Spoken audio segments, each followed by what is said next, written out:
Réponse des frères Grimm.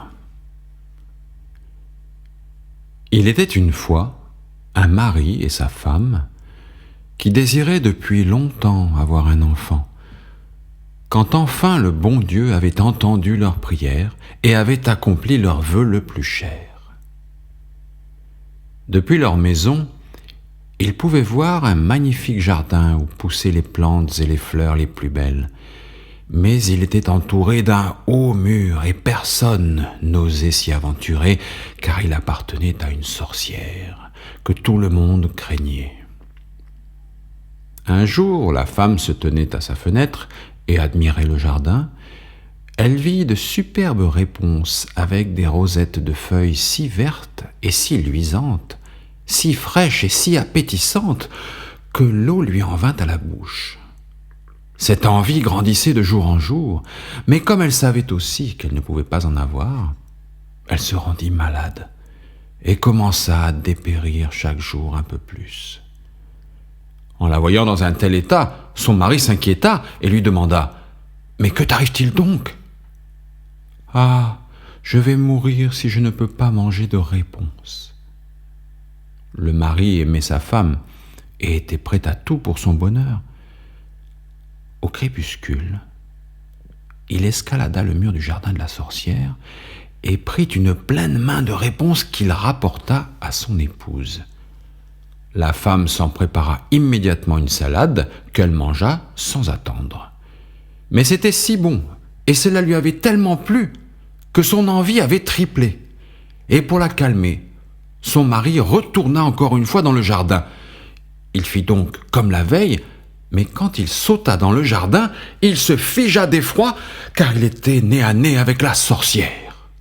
« Tu devrais avoir honte de t'introduire dans mon jardin comme un voleur, lui dit-elle, et de venir me voler mes réponses. Tu vas voir ce qu'il va t'en coûter. » « Par pitié, ne voulez-vous pas user de clémence et préférer miséricorde à justice ?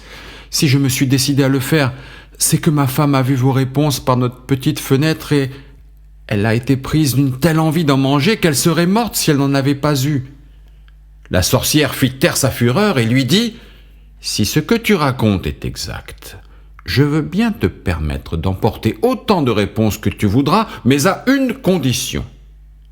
C'est que tu me donnes l'enfant que ta femme va mettre au monde. » Le mari, paniqué, accepta sans discuter.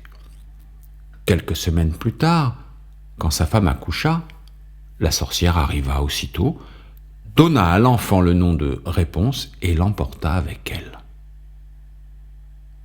Réponse était la plus belle fille de tout le royaume, et lorsqu'elle eut 12 ans, la sorcière l'enferma dans une haute tour sans escalier ni porte au milieu d'une forêt.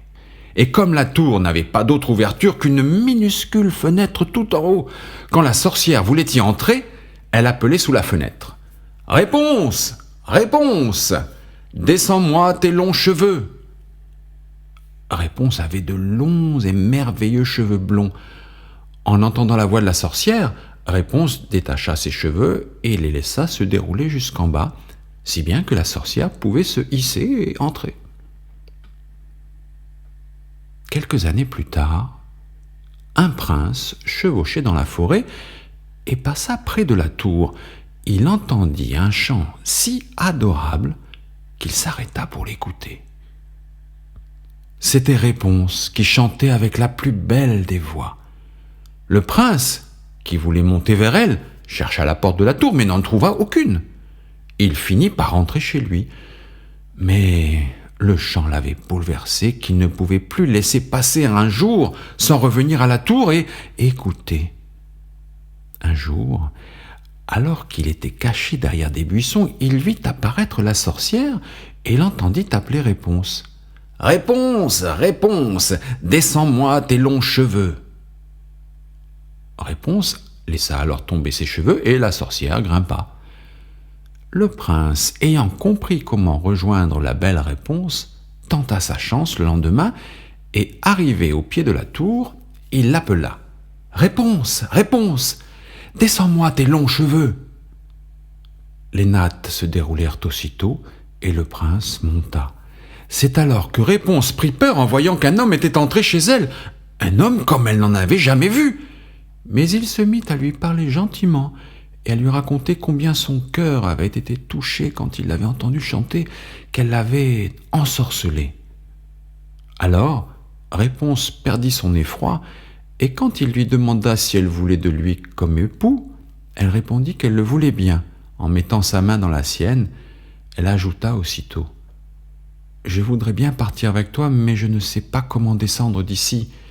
À chacune de tes visites, apporte-moi un cordon de soie. J'en ferai une échelle, et quand elle sera finie, je descendrai et nous partirons ensemble. » La sorcière ne se doutait de rien jusqu'au jour où Réponse la questionna. « Dites-moi, ma reine, comment se fait-il que vous soyez si lourde à monter alors que mon cher prince est en haut en un clin d'œil ?»« Ah, qu'est-ce que j'entends » s'exclama la sorcière. « Moi qui croyais t'avoir isolé du monde entier !» La sorcière était furieuse, et dans sa colère, elle empoigna les beaux cheveux de Réponse et les serra dans sa main en les tournant, puis elle attrapa des ciseaux de l'autre main et les coupa. Elle s'en alla ensuite déposer Réponse dans une solitude désertique où elle l'abandonna à une existence misérable et pleine de détresse. Ce même jour encore, elle revint attacher solidement les nattes au crochet de la fenêtre, et vers le soir, quand le prince arriva et appela « Réponse, Réponse, descends-moi tes longs cheveux !» La sorcière laissa dérouler les cheveux jusqu'en bas, et le prince y monta. Mais ce ne fut pas Réponse qu'il trouva en haut, mais la vieille sorcière qui le fixait. « Moi, ricana-t-elle, tu viens chercher ta douce, mais le bel oiseau n'est plus au nid, et il ne chante plus. Le chat l'a emporté loin, très loin, et il va maintenant te crever les yeux. Pour toi, Réponse est perdue, et tu ne la retrouveras jamais. » Déchiré de douleur et de désespoir, le prince sauta par la fenêtre du haut de la tour. Il sauva sa vie, mais il perdit les yeux en tombant au milieu des épines. Il erra, désormais aveugle, dans la forêt, pleurant sans cesse sur la perte de sa douce Réponse. Le malheureux erra ainsi pendant quelques années, aveugle et misérable, jusqu'au jour où ses pas l'amenèrent dans la solitude où Réponse vivait avec les deux jumeaux qu'elle avait mis au monde. Il avait entendu une voix qu'il lui sembla connaître, et tout en tâtonnant, la voix de Réponse la guidait vers elle. Réponse le reconnut immédiatement et lui sauta au cou en pleurant.